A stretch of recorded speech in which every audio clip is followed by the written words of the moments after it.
कल mock drill के दौरान सायरन बजेंगे। एक बड़ी खबर देखिए, कल मॉक ड्रिल के दौरान सायरन बजेंगे, लोगों को अलर्ट करने के लिए सायरन बजेंगे। उन सायरन को सुन के घबराना नहीं है, सायरन को सुन के क्या करना अब हम आपको यह बताने जा रहे हैं, क्योंकि मॉक ड्रिल के दौरान सायरन बजेंगे। 244 जिले जो सरकार ने चिन्हित किए हैं वहां पर यह सायरन बजाया जाएगा मॉक ड्रिल के दौरान, ताकि लोगों को अलर्ट किया जा सके।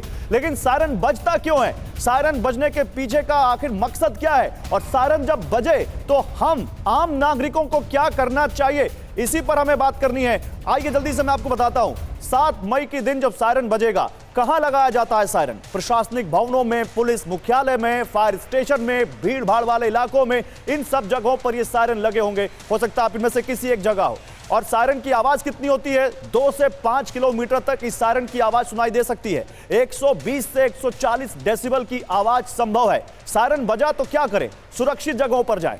5 से 10 मिनट में जो सायरन जहां पे बजने के बाद जो जगह खाली करनी चाहिए उसको खाली करें। पहले कब बजा था सायरन? 1971 में बजा था, 1965 में बजा था, 1962 में बजा था। तो अब बहुत टाइम हो गया, एक बहुत पीढ़ी, लंबी पीढ़ी, बड़ी पीढ़ी आ गई जिसको सायरन के बजने का कोई अनुभव देश में है नहीं। अब ये देखिए 5 4 3 2 1 अब आएगा सायरन, डीजे सायरन।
तो ये युद्ध का सायरन है जो आप सुन रहे हैं।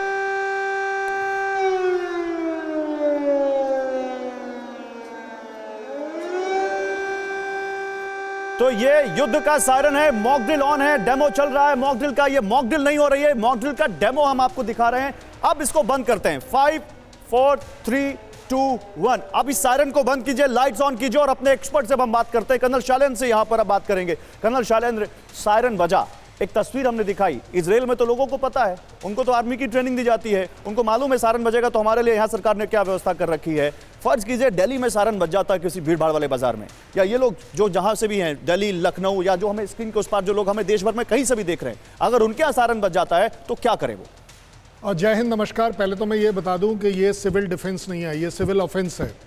140 करोड़ आप लोग हो मेरे सैनिक, और मैं सरहद पर तभी लड़ पाता हूं जब मुझे पता है मेरी फैमिली सिक्योर है। तो इसको कभी भी सिर्फ डिफेंसिव मत लीजिएगा, ये आपके तरफ से ऑफेंस है, मेरी सिविल सोसाइटी का ऑफेंस है कि हम अपनी रक्षा कर सकते हैं, हम अपने आप को बचा सकते हैं। आपकी बात आ गई सायरन की, बहुत ज़रूरी है ये समझना, जो कि इस समय शायद नहीं लगेगा। सायरन बजेगा कब? जब हमारे कंट्रोल रडार्स और सिस्टम्स जो हैं डिटेक्ट करेंगे कि जहाज हमारी तरफ आ रहा है।